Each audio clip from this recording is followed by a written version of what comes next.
오늘 우리에게 주시는 하나님의 말씀 에베소서 6장 1절부터 4절 말씀을 봉독합니다. 자녀들아 너희 부모를 주 안에서 순종하라. 이것이 옳으니라.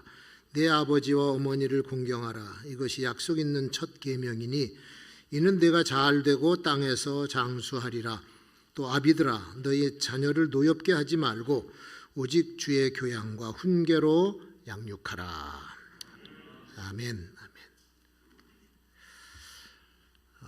해방되고 한국전쟁이 일어나기 그 전 사이에 16살 먹은 여인이 이제 시집을 옵니다.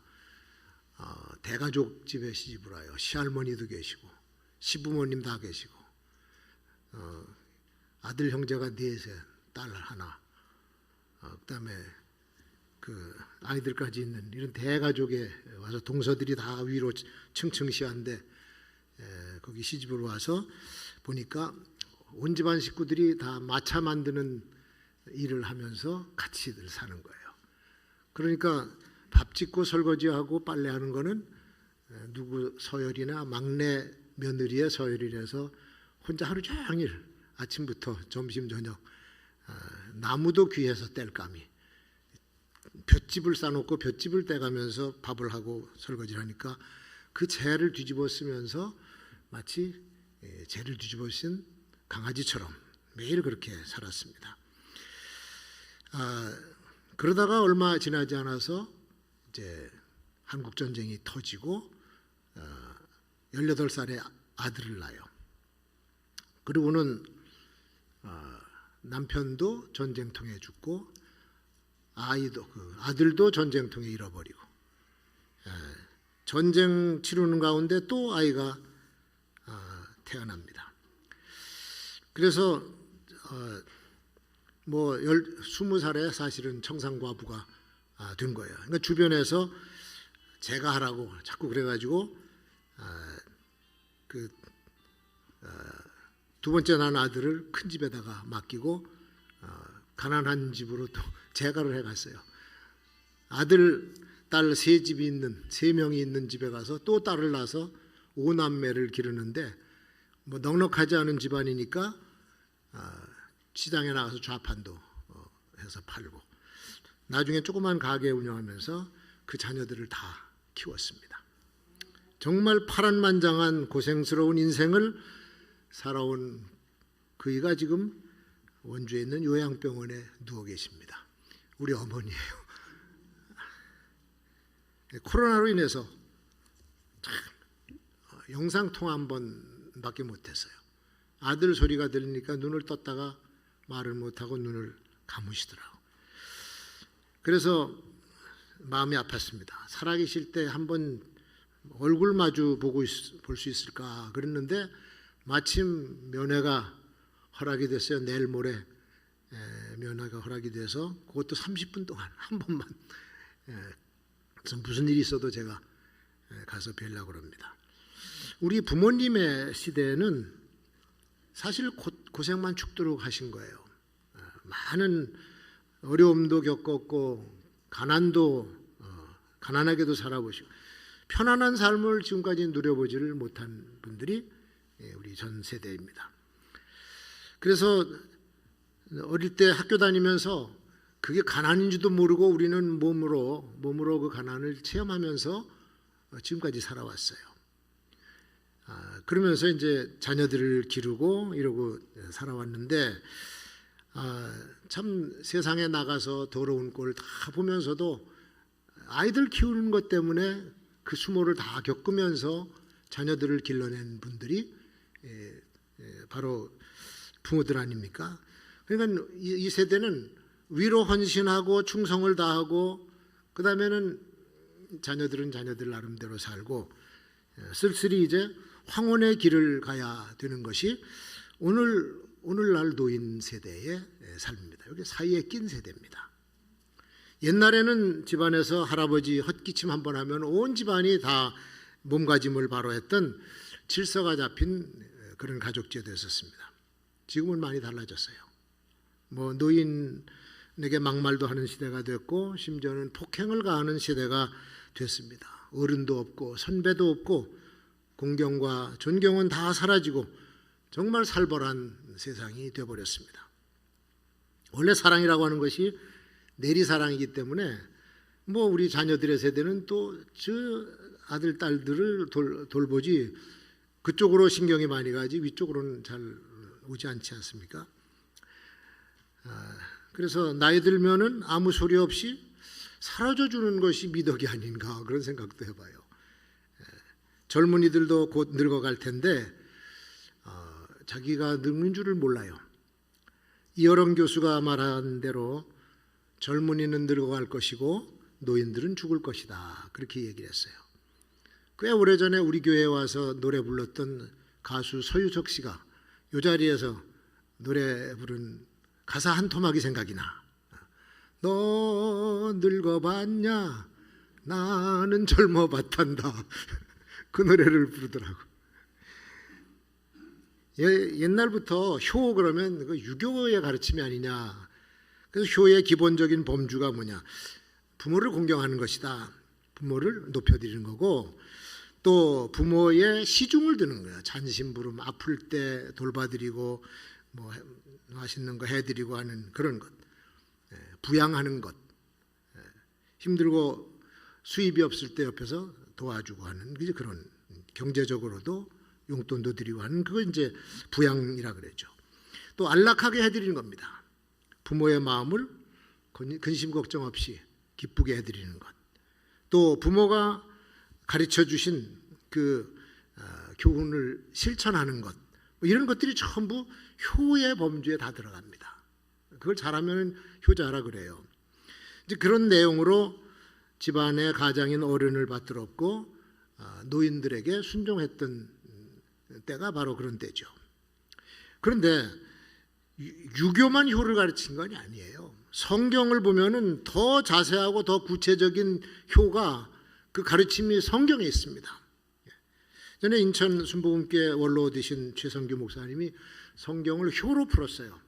그 효를 6가지로 풀면서 그거를 그 체계화 시켜가지고 강의도 하고 효대학까지 세워서 지금 가르치는데, 첫 번째가 뭐냐?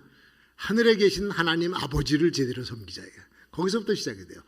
그 다음에 육신의 부모님을 섬기고 주변에 이웃의 어른들을 섬기고 자녀들을 사랑하는 것도 효의 개념에다가 놓습니다. 자녀들을 정말 제대로 가르쳐서 제대로 만들어내는, 가르치는 그것까지, 그리고는 자연보호와 나라 사랑까지, 이렇게 해서 6가지로 성경을 효의 개념으로 이렇게 정립을 했습니다. 설날 때 되면 젊은이들한테 신권을 다 나눠줘요. 그리고 주변에 다니면서 이웃에 어른들 계시면 가서 세배 드리고 용돈도 드리고 와라. 그걸 가르쳤습니다. 성경에 약속된 복을 받으려면 이렇게 해야 된다라고 하는 걸 실제로 가르친 거예요. 오늘 어버이날이고 어버이 주일을 맞아서 바울 사도가 에베소 교인들에게 주신 말씀을 다시 한번 살펴보면 이게 부모와 자식의 관계고 또 부부의 관계, 자녀들의 관계, 상하의 그 관계, 이런 것들을 가르쳐 줬습니다. 나이 든 것은 계급장은 아닙니다만은 연령으로 보는 상하 관계가 질서가 잡혀야 된다. 이게 사회에 끼치는 영향이 얼마나 큰지 그걸 효의 개념으로 성경에서 가르쳐 주신 겁니다. 오늘 우리는 이 에베소서에 나타난 하나님의 말씀을 성경적인 효의 개념으로 받아들여야 돼요. 시대가 많이 변화됐습니다. 가정의 모습도 바뀌었습니다.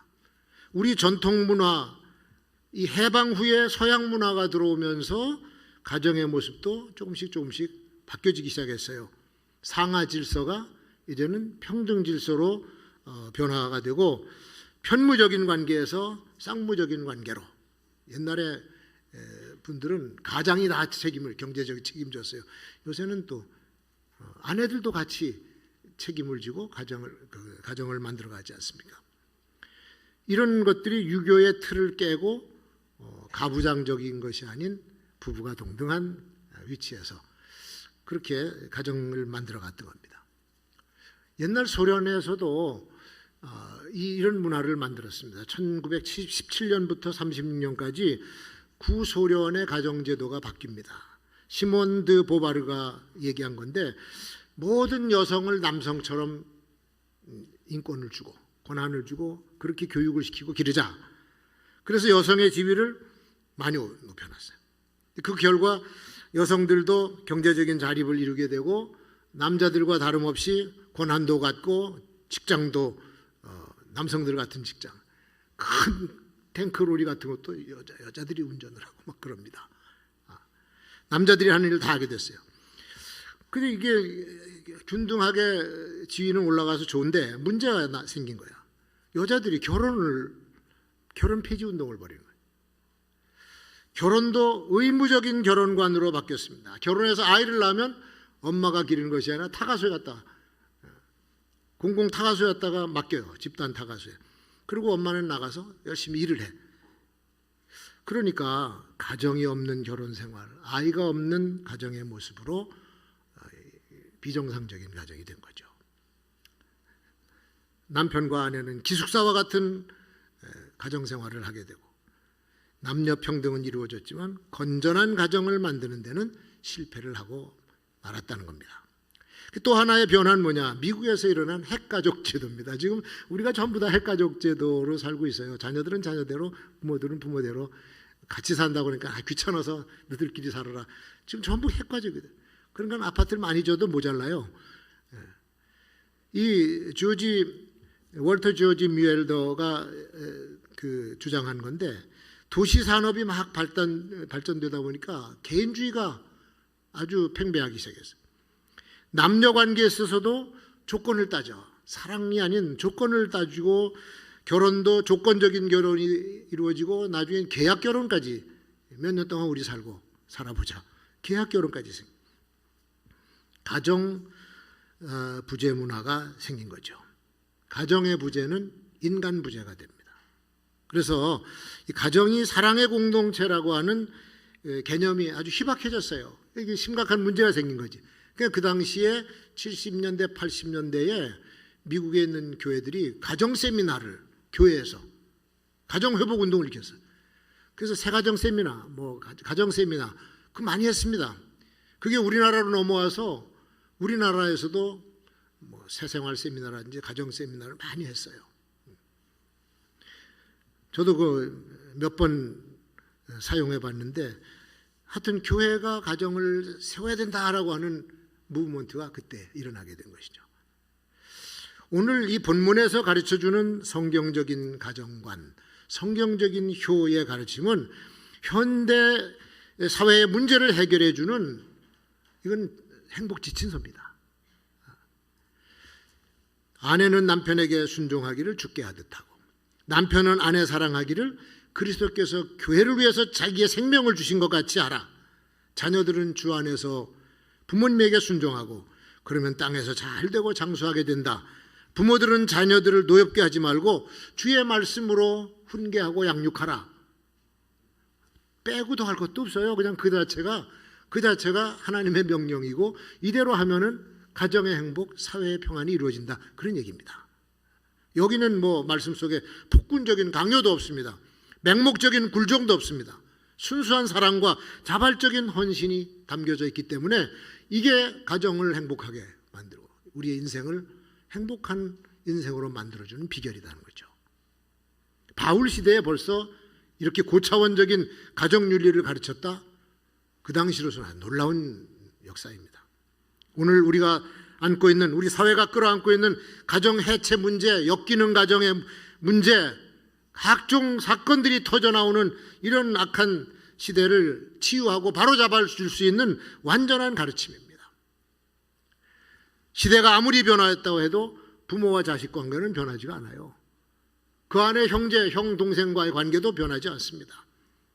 그들 사이에 지켜야 될 인간의 도리도 변화된 것이 하나도 없습니다. 다 자기네들 편리한 대로 응용을 해먹으려고 그래서 그렇지 변한 게 하나도 없는 거예요. 하나님께서는 사회의 가장 기본적인 단위인 가정을 이렇게 사랑과 순종으로 질서를 잡아야 문제없는 가정이 된다고 가르쳐 준 겁니다. 요즘 발생하는 가정 사건 사고들을 보면 아주 끔찍한 일들이 많지 않습니까? 두루노 있는 깐난쟁이 애기가 뭐가 그렇게 죽일 만한 일이 있다고 그걸 화상을 입히고 멍을 들게 해서 죽입니까?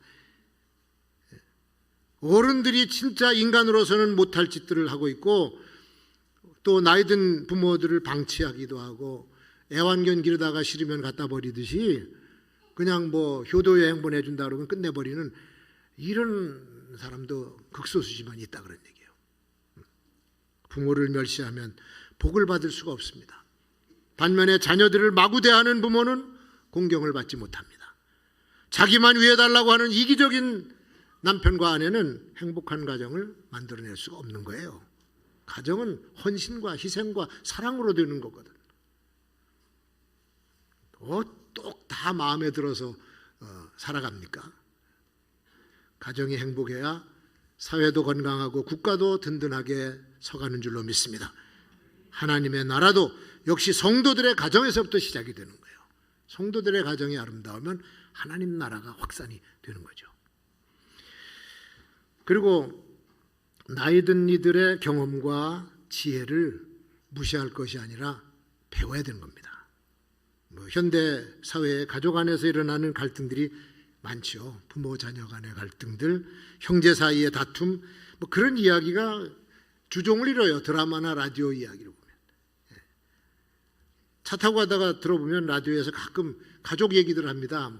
자기 부모님에 대한 얘기, 또 자녀들에 대한 얘기 이렇게 하는데, 젊었을 때는 나 엄마처럼 안 살 거야. 나는 아빠 같은 사람하고 결혼 안 해. 절대 그런 남편 만나지 않을 거다라고 그러는데, 살다 보니까 지가 엄마처럼, 옛날에 자기 엄마처럼 말하고 행동하더라는 얘기지. 그리고 같이 살고 있는 남편 보니까 자기 아버지랑 닮은 점이 많다는 얘기야. 그런 얘기들을 쏟아놓습니다. 어떤 남자는 병환으로 참 위독해진 아버지에 대해서 제대로 해드린 것도 없고 고생스러워서 불평만 했지 맛있는 거 한번 대접하지 못했는데 돌아가셨어요. 그러니까 뒤늦게 그 아버지에 대해서 맛있는 음식 한번 대접하지 못했다고 흐느끼면서 우는 그런 사람도 있습니다. 가수 중에 G.O.D라고 하는 가수예요.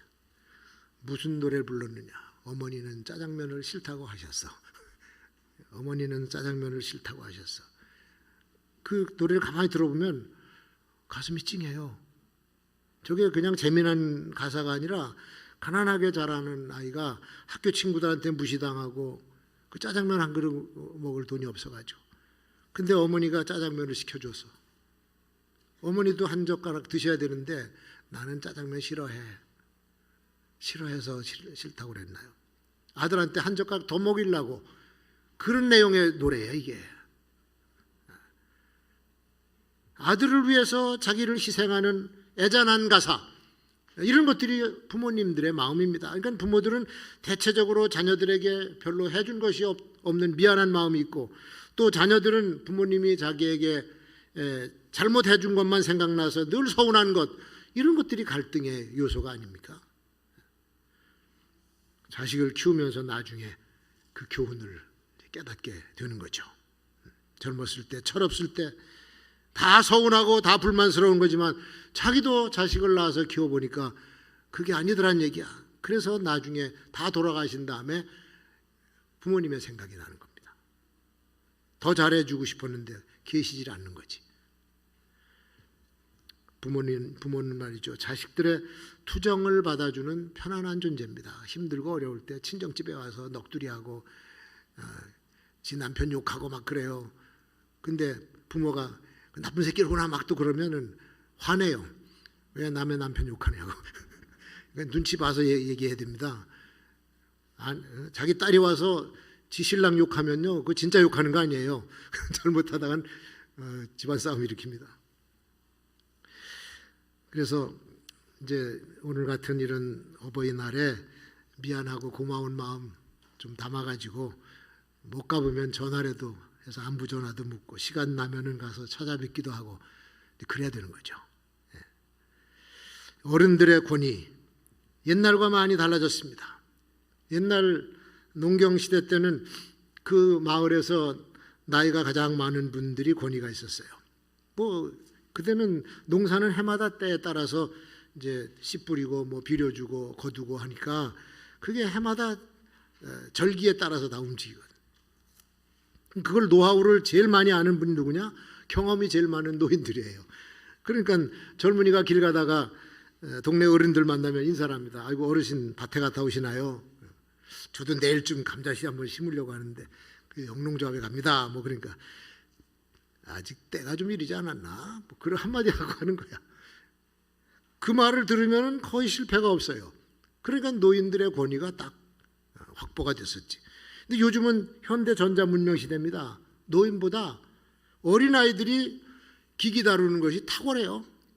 손이 안 보일 정도로 문자를 보내고 뭐 별걸 다 다룹니다마는 우리 어른들은 그걸 다 못합니다. 그러니까 손주 이거 어떻게 하는 거냐 손주들한테 물어야 돼. 그러니까 어른들의 권위가 옛날 같지 않다는 얘기죠. 인터넷이 이게 정보 창고거든. 모든 백과사전, 옛날에는 백과사전 진로 사다 놓고 책장이 부족할 정도로 막 꽉꽉 채워놨었는데 요새는 다 필요 없어요.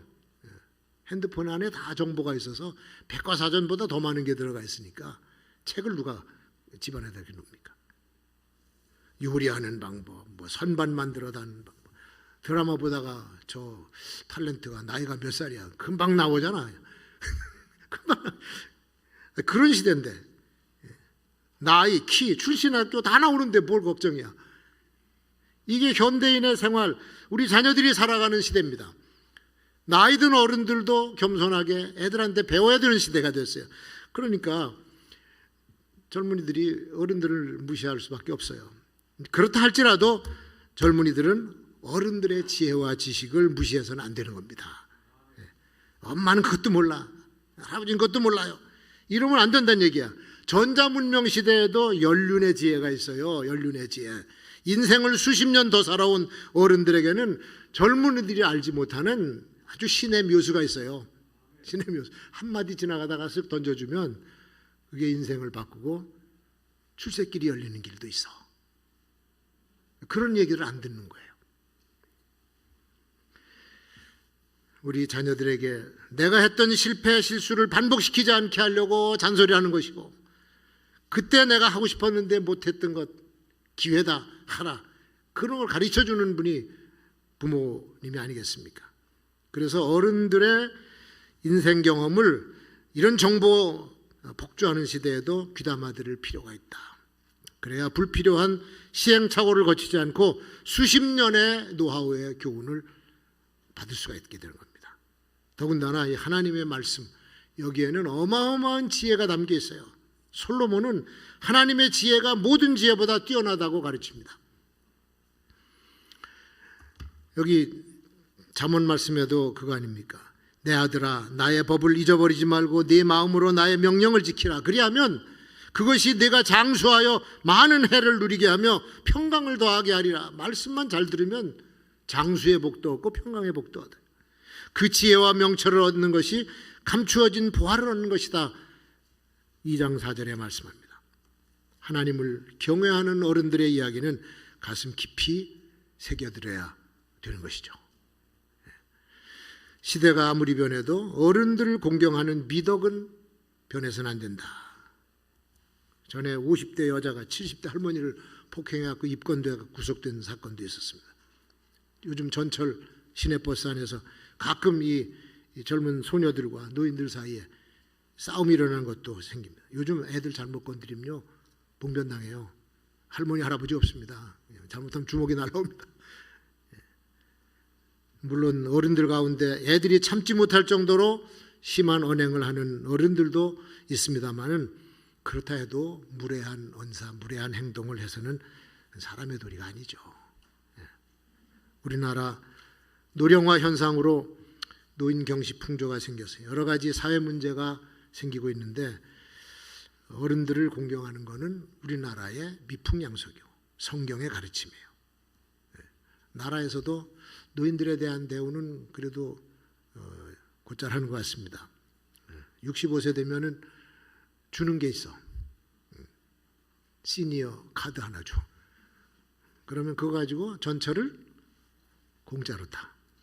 근데 65세면 젊어요. 65세 돼서 이거 내고선 탄다 그러면 얼굴이 좀 뜨뜻해. 아직 청춘 같은데. 아침 또 막 출근 시간 바쁜데 말이죠. 젊은이들 바쁘게 출근하는데 그때 또 노인분들이 우르르 전철 타고 놀러 간다. 그러면 자칫 눈총 받습니다. 시간대를 잘 맞춰서 다니셔야 돼요. 이 노인들 일자리도 만들어주고 노인들도 놀지 않도록 용돈 벌도록 해줘. 아침에 여기 교회 오다 보니까는 조끼 입은 똑같은 조끼 입은 할머니 할아버지들이 왔다 갔다 해요. 봉지 하나 들고 뭐 하나 했더니 동네 다니면서 쓰레기 주워 담아가지고 그러고 이러고 앉아서 힘드니까 저 그늘 밑에 앉아 계셔. 그거 여러분 하면요 용돈 받습니다. 몇십만 원 받아요. 아 용돈 떨어지면 저거 하면 되겠구나. 우리나라 괜찮은 나라입니다. 그래서 이 노인들에 대한 배려도 있고 젊은이들도 이제 이런 관계를 맺으면 서로가 좋은 그 분위기를 만들어갈 수가 있죠.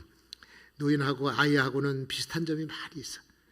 길 가다가 걸음 잘 걷지 못하는 노인분이 혼자 나와서 이렇게 다니는 거 보면은 애를 길가에 내놓은 것처럼 불안해. 저러다가 어떡할까? 그냥 찻길로 뛰어들면 어떡하나? 거동이 힘든 분은 보호자가 반드시 동행을 해줘야 되는데 혼자 다니시는. 그러다 넘어지면은 부딪히면 큰일입니다. 젊을 때는 멍이 들면은 파스 붙이면 그날 다음날 괜찮은데 이거 멍이 가시질 않아요. 시퍼렇게 남아가지고 아프기도 무진장 아프고.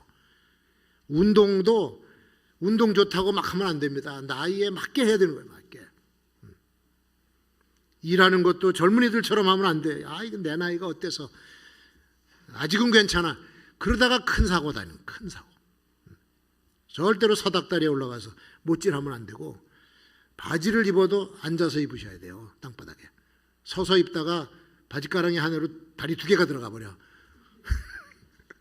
그러면 넘어져가지고 고관절이 나가면요 일어나지 못하고 돌아가십니다. 매사에 조심하셔야 되는 거예요. 매사에. 발걸음 하나 옮겨놓는 거.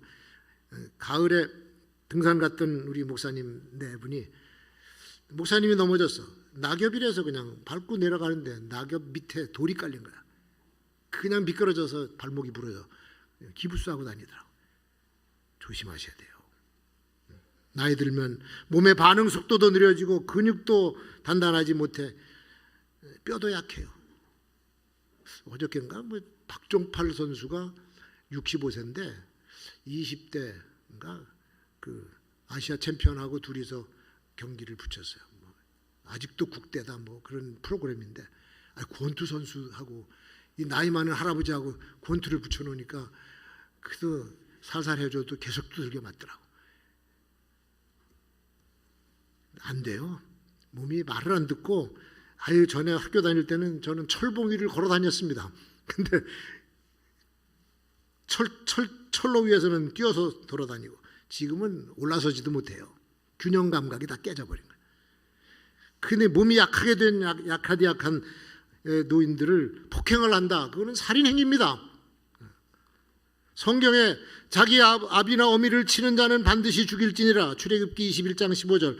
요새 자식이 용돈 안 준다고 어머니 때리거나 나이 든 아버지를 폭행하는 사람들 이런 것들은 위험한 거예요. 인간이 할 짓이 아니고 인륜을 저버리는 행위가 되기 때문에 성경에서는 이걸 엄중히 다루라라고 말씀하고 있어요.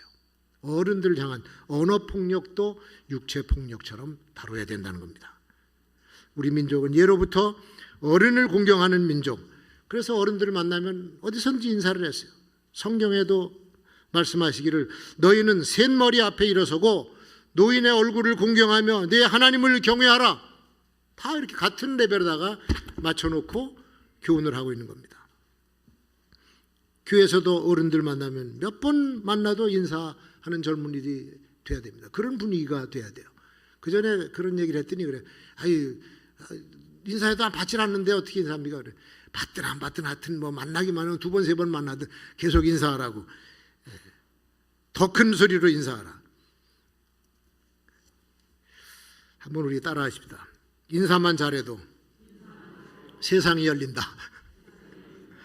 지난주에 강화에서 경인신학교 수련회가 있었어요. 그 펜션에 사는데 그 펜션 주인이 얼굴이 익어. 그래서 어디서 만나 저 사람을? 그랬더니 나중에 알고 보니까 신학교 다닐 때 우리 후배야. 후배가 거기 펜션을 사가지고 펜션 하더라고. 그래서 다른 목사 안수까지 받았는데 어떻게 펜션 하나? 그랬더니 이제 그 저녁 때 와서 자기 얘기를 하는 거예요. 이걸 어떻게 얻게 됐고 자기가 여기서 강화에서 어떻게 산다 그걸 얘기하는데 원래 그쪽 이 섬에 사는 이들이 좀 폐쇄적이에요. 다른 사람에게 마음을 잘 안 줍니다. 텃세도 있고. 그래서 그걸 느낀 이 두 내외가 여보 우리 그냥 보이는 사람마다 인사합시다. 인사하면서 다닙시다. 그래서 바로 나가서 그냥 큰 소리로 걷더. 안녕하세요. 아저씨 안녕하세요. 밭에서 풀 뽑고 있는 아저씨 안녕하세요. 누구세요? 그럼 저 밑에 사는 사람입니다. 그 인사를 했대. 인사를 하다 보니까 어떤 사람을 만났는데 상당히 고위직에 있던 사람이 거기 와서 사는 거야. 그분하고 이제 좀 친하게 돼서 나중에 어떤 일이 생겼냐면 거기 향교에 교육하는 교육 강사까지 됐어요. 그걸 소개를 해줘가지고 그러니까 인사하다 보니까는 기회가 생기는 거예요. 그래서 아까 말씀드린 대로 인사만 잘해도 뭐가 열려? 세상이 열리는 거예요. 잘하면 출세기도 열립니다. 세상 사람들은 어른을 무시하고 무례하고 심지어는 폭력을 쓴다 할지라도 우리 하나님의 자녀들, 우리 그리스도인들은 나이 든 어른들을 공경하고 잘 대하면 뜻밖의 복을 받게 되는 줄로 믿습니다. 뜻밖의 복이에요. 뜻밖의 복. 생각지도 않았는데 받는 복이야. 그래서 조그만 실수로 생각지도 않게 화를 당하는 경우도 있습니다. 도인들이 사람을 세워주진 못해도 망가뜨릴 수는 있어요. 집에서 가르치는 효, 성경에서 가르치는 효는 내 집 식구, 나의 부모만이 아니에요. 모든 어른들을 공경하는 것이 성경 말씀이 가르친 효이기 때문에 땅에서 잘되고 장수하고 복을 받는 비결이 있다고 하는 겁니다. 하나님의 말씀 하나도 틀림이 없이 우리에게 복을 주시는 말씀이기 때문에 잘 지켜서 행하면 여러분들 생각지도 않은 복을 받게 되실 줄로 믿습니다.